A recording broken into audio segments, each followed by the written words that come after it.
এখন আর কি পদত্যাগের দাবি আমার হয়, আপনি তো মাত্র কইছেন পদত্যাগ, আমার তো পশ্চিমলিগা হয়েছে, আমার দাফনও তো হয়ে গেছে, আমার কি এই পদত্যাগটা তো কম হয়েছে, আমার তো এই জানাজাও হয়ে গেছে।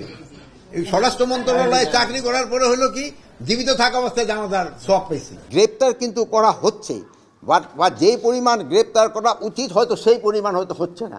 ডেভিল হান্ট অপারেশনটা করা হয়েছে তো এই ধরনের ঘটনা ঘটলে এটা তাড়াতাড়ি অ্যাকশন নেওয়া যায়।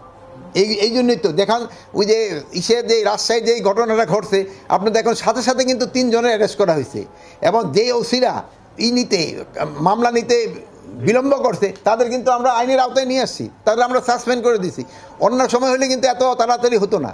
মাত্র 30% টাকায় জমির মালিক হয়ে নতুন বাংলাদেশের গড়ে তোলার স্বপ্ন দেখা বাংলা বসতি। আগের সিস্টেমে হলে রাত 2:30টায় আপনাকে কিন্তু কাউরে খুঁজেও পেতাম না, কিন্তু আমি যে সময় আধা ঘন্টা আগে আপনাকে বলছি, আপনারা কিন্তু সবাই যে হাজির হয়েছেন, যেহেতু আমরা জানি দিন এবং রাত আপনারা কাজ করে যাচ্ছেন।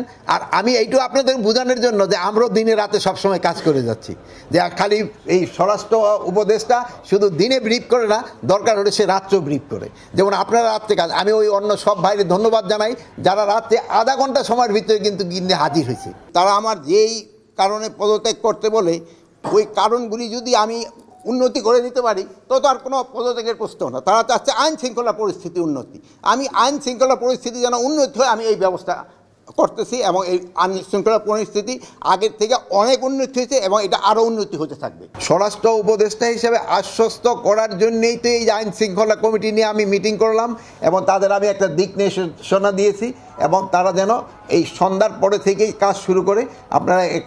আপনারা সন্ধ্যার পরে থেকে এটা একটু টের পাবেন।